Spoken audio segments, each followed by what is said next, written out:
मनसे अध्यक्ष राज ठाकरे आणि शिवसेना ठाकरे गटाचे उद्धव ठाकरे हे एकत्र येणार का या संदर्भातल्या आज दिवसभर चर्चा रंगताना पाहायला मिळेल। मात्र आपल्यासोबत जोडले गेले शिवसेनेचे खासदार नरेश म्हस्के सर, काय सांगाल? एकंदरीत आज मोठ्या प्रमाणात चर्चा रंगताना पाहायला मिळाल्या। दोघांनी एकमेकांना टाळी दिलेली आहे, मात्र उद्धव ठाकरे यांनी काही अटी शर्ती देखील ठेवण्यात आलेल्या आहेत। त्या संदर्भात कसं बघतात? एकंदरीत पुन्हा दोघं एकत्र भाऊ येणार का? बघा, शेवटी त्यांचे पक्ष आहेत, त्यांचे विचार आहे। ते जर एकत्र येणार असतील तर कुणालाही त्याची काही अडचण नाही आहे, कोणाचं त्याचा ऑब्जेक्शन नाही। शेवटी त्यांचे निर्णय ते घेणार आहेत। परंतु मला एक हसायला येतं आहे की संजय राऊत, उद्धव ठाकरे राजसाहेबांना अटी घालत आहेत की यांना बोलू नका, फडणवीसांना बोलू नका, एकनाथ शिंदेंना भेटू नका, त्यांना घरी जेवायला बोलू नका। ही डिक्टेटरशिप किंवा हे अटी राजसाहेब मान्य करतील? हा मोठा प्रश्न माझ्यासमोर पडला आणि मला ते सगळं हसायला येतं आहे की कोण अटी घालतं आहे, आणि ते पण राजसाहेबांना। काही प्रसंग पण डोळ्यासमोर आले की सुरुवातीच्या काळामध्ये जेव्हा राजसाहेबांनी प्रचंड अशी मेहनत केली शिवसेना वाढवण्याकरता, बाळासाहेबांच्या नेतृत्वाखाली ग्रामीण भाग वणवण फिरले राजसाहेब। सभा, बैठका, कार्यकर्त्यांच्या बैठका, समाजातील प्रतिष्ठित लोकांना भेटणं, त्या लोकांपर्यंत पक्ष पोचवणं हे राजसाहेबांनी केलं। परंतु राजसाहेबांना खड्यासारखं या शिवसेनेतनं बाजूला केलं। राजसाहेब त्यावेळी म्हणाले होते की ज्या ठिकाणी शिवसेना पॉवरफुल आहे, शहर असेल, मुंबई असेल, तुम्ही बघा उद्धवजी, तुम्ही बघा, परंतु ज्या ठिकाणी शिवसेना कमकुवत आहे ती जबाबदारी माझ्याकडे द्या। बाळासाहेबांनी ज्यावेळी त्यांच्यावरती जबाबदारी देण्याचा प्रयत्न केला तेव्हा याच उद्धव साहेबांनी बाळासाहेबांना मी घर सोडून जाईल, जर राजसाहेबांवरती जबाबदारी दिली तर मी घर सोडून जाईल, अशा पद्धतीने धमकी दिली। ते राजसाहेबांना जवळ करणार आहेत? चांगल्या मनाने जवळ करणार आहेत? प्रामाणिक मनाने जवळ करणार आहेत का? हा प्रश्न त्या ठिकाणी उभा राहतो। राजसाहेबांना मुंबईतल्या शाखांना भेटी द्यायला सुद्धा त्या ठिकाणी विरोध होता, राजसाहेबांकडे जायला विरोध होता। कुठल्याही नेत्यांनी, कुठल्याही आमदारांनी, कुठल्याही खासदारांनी राजसाहेबांकडे जाऊ नये। जो माणूस त्यांच्याकडे जाईल त्याचा पत्ता कट केला जायचा। अशा पद्धतीने उद्धवसाहेब वागलेले आहेत, कोत्या वृत्तीचे ते आहेत। नारायण राणेंच्या संदर्भात पण तेच झालं, नाही तर ही वेळ आलीच नसती हो आमच्या पक्षावर। जो माणूस काम करतोय, जो वडसड होतोय, ज्याला लोकांची लोकप्रियता मिळते, त्याला कट करणं, त्याला पक्षातनं बाहेर काढणं, यापूर्वीसुद्धा नारायण राणेंच्या संदर्भात झालं, एकनाथ शिंदे साहेबांच्या संदर्भात तर आता नवीन ताजं उदाहरण आहे। त्यामुळे मला वाटत नाही की उद्धव ठाकरे चांगल्या मनाने राजसाहेबांना जवळ घेतील। सर, पाहायला गेलं तर तुम्ही विद्यार्थी सेनेपासून राजसाहेबांसोबत काम केलेलं आहे, खरं योगदान कोणाचं आहे? उद्धव ठाकरेंचं आहे की राज ठाकरेंचं शिवसेना वाढेल? मीच काय, सर्व शिवसैनिक त्या ठिकाणी सांगतील की खऱ्या अर्थाने त्यावेळी राजसाहेबांनी शिवसेना ही सुशिक्षित लोकांच्यापर्यंत पोचवली, चांगल्या समाजातील प्रतिष्ठित लोकांच्या समोर पोचवली। त्यांचे कार्यक्रम, त्यांचा जो प्रचाराचा भाग होता, युवकांचा, लाखो लोकांचा मोर्चा त्यांनी नागपूर अधिवेशनावर काढला। त्यावेळी युवकांची फळीच्या फळी, युवकांचे नेतृत्व राजसाहेबांकडे वळालं। अनेक समाजातील प्रतिष्ठित लोकांपर्यंत ते पोचले, त्यांच्या बैठका घेतल्या। प्रत्येक जिल्ह्यातील डॉक्टर्स, इंजिनियर्स, वकील या लोकांपर्यंत शिवसेना नेण्याचं काम राजसाहेबांनी केलं। परंतु राजसाहेबांना खड्यासारखं बाजूला काढलं, हे आमच्या डोळ्यासमोर झालेलं आहे।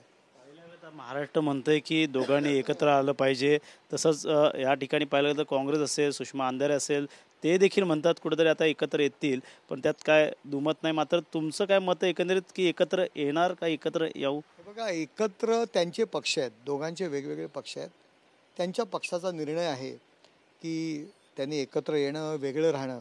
परंतु उद्धव ठाकरे साहेबांचा स्वभाव आणि राजसाहेबांचा स्वभाव जमीन आसमानाचं अंतर आहे। आणि मला वाटत नाही एका महिन्यात दोन तलवारी राहतील, एका महिन्यात एकच तलवार राहील। आणि ते एकत्र आले तर आमचं काय ऑब्जेक्शन असणार आहे? आमचं काहीच ऑब्जेक्शन नसणार आहे। त्यांचे पक्ष आहेत, आम्ही ऑब्जेक्शन घेणारे कोण हा मोठा प्रश्न आहे। आमचा काही संबंध, आम्ही त्यांना अडवणारे कोण? राजसाहेब काय, राजसाहेबांनी एका हाताने टाळी वाजवायचा प्रयत्न केला, मुलाखतीत म्हटले, तर यांनी त्यांचं स्वागत करायला पाहिजे। या उलट त्यांना अटी घालताय संजय राऊतांनी हे स्वतः। त्यामुळे ह्यांची जी वृत्ती आहे ती समोर आलेली आहे आणि केवळ लोकांची सहानुभूती घेण्याकरता हे सगळे उपद्व्याप सुरू आहेत। निवडणुका देखील जवळ आलेल्या आहेत, त्यामुळे यामध्ये कुठेतरी फरक पडेल का? आणि जर दोघं जण एकत्र आले तर त्याचा फटका तुम्हाला बसू शकतो, भाजपला बसू शकतो. हे बघा, फटका बसण्याचा विषय नाही आहे. प्रत्येक पक्षाला प्रत्येकाची आयडिओलॉजी आहे. आणि राजसाहेब जेव्हा एकत्र येण्याचा फोटो ट्विट करतात त्याचवेळी काँग्रेस राष्ट्रवादीचं काय, हा सुद्धा प्रश्न उभा राहतो ना. कारण राजसाहेब काँग्रेस राष्ट्रवादीबरोबर युती करणार नाहीत, आघाडी करणार नाही आहेत. म्हणजे उद्धव ठाकरेंचा जो स्वभाव आहे, गरज सरो वैद्य मरो, हे परफेक्ट त्यांच्या जे नावाला जे जोडलेली ही म्हण आहे ती परफेक्ट जुळते. म्हणजे काँग्रेस आणि शरद पवार गटाला रस्त्यावरती आणणार, पुन्हा हे सोडून देणार. कारण महापालिकेला मुंबईमध्ये त्यांचा उपयोग नाही आणि मुंबईशिवाय हे राहू शकत नाहीत. काळजाचा तुकडा आहे, लेना बँक आहे मुंबई म्हणजे. तुम्ही म्हणतात की राजसाहेब आयडिओलॉजी आहेत, काय वाटतं मग उद्धव ठाकरे कोण? उद्धव साहेबांनी आयडिओलॉजी कधी पाळली? बाळासाहेबांचं हिंदुत्वाचा विचार काँग्रेस राष्ट्रवादीबरोबर आघाडी केलीच नसती जर त्यांनी आयडिओलॉजी पाळली असती तर. शिवसेना ही हिंदुत्वाच्या विचारावरती उभी राहिलेली आहे. स्वातंत्र्यवीर सावरकरांचं हिंदुत्व शिवसेनेने अंगीकारलेलं आहे, बाळासाहेबांनी अंगीकारलेलं आहे. ज्या स्वातंत्र्यवीर सावरकरांना राहुल गांधी शिव्यांची लाखोली वाहतो त्याच्यात गळ्यात गळे घालतात हे लोक. अहो, यांच्या निवडणुकीच्या प्रचार रॅलीमध्ये हिरवे झेंडे यांनी नाचवले. तो मुल्ला मौलवींना करोडो रुपये देऊन, लाखो रुपये देऊन यांना मतदान करा म्हणून सांगितलंय. वर्क अमेंडमेंट बिलाला विरोध केला यांनी. ज्या बाळासाहेबांचं म्हणणं होतं वर्क कायदा रद्द करा, 370 कलम रद्द करा, हे बाळासाहेबांचं स्वप्न होतं. त्या अमित शहाना शिव्यांची लाखोली वाहत आहेत. जी ममता बॅनर्जी पश्चिम बंगालमध्ये हिंदूंवरती अत्याचार करतायत, हिंदूंना पळून लावतायत, त्या ममता बॅनर्जींना मातोश्रीवरून सँडविच खायला घालतायत. काय कुठली आयडिओलॉजी राहिले यांच्याकडे? आयडिओलॉजी राहिले? आयडिओलॉजी कधीच सोडली. ज्या बाळासाहेबांनी सांगितलं मला जर काँग्रेसबरोबर युती करावी लागेल तर माझा पक्ष मी बरखास्त करेल, त्या सोनिया गांधींच्या उंबरठ्याच्या बाहेर जाऊन हे लोक उभे राहत आहेत. कुठली आयडिओलॉजी आले यांना? कसली आयडिओलॉजी आले? अहो, 40 आमदार सोडून गेले, यांना काहीही वाटलं नाही. कसली आयडिओलॉजी आहे यांना? आयडिओलॉजी कधीच यांनी सोडली हिंदुत्वाची. वारंवार मुख्यमंत्री देवेंद्र फडणवीस असतील, उपमुख्यमंत्री राज्याचे एकनाथ शिंदे असतील, ते देखील राज ठाकरेंना भेटले. मात्र वारंवार टीका जी आहे ते संजय राऊतांनी केली. आमरसपुरी खायला गेले, अशा अनेक टीका त्यांनी केली. अरे, संजय राऊत दुसरीकडे शेण खायला जातात ते चालतं का? आमरसपुरी, कॉफी शॉप तुम्ही म्हणता, तुम्ही पवारसाहेबांचे उंबरठे झिजवता, राहुल गांधींचे उंबरठे झिजवता, आणखी कुठे कुठे शेण खायला जाता दिल्लीत. त्यावेळी आमचं ऑब्जेक्शन असतं का? तुम्ही कोणाने आमच्यावर ऑब्जेक्शन घेणार? आमच्या उपमुख्यमंत्री आणि आमच्या राजसाहेबांवर. हो राजसाहेब आमचे, आम्ही म्हणतो ठीक आहे, त्यांचे पक्ष वेगळे आहेत, आयडिओलॉजी वेगळे, आमच्यावर युती नसेल, पण समविचारी पक्ष आहोत. निवडणुकीकरता आम्ही एकमेकांच्या विरोधात लढू, परंतु एकमेकांचे शत्रू आहोत असं कधीच वागणार नाही.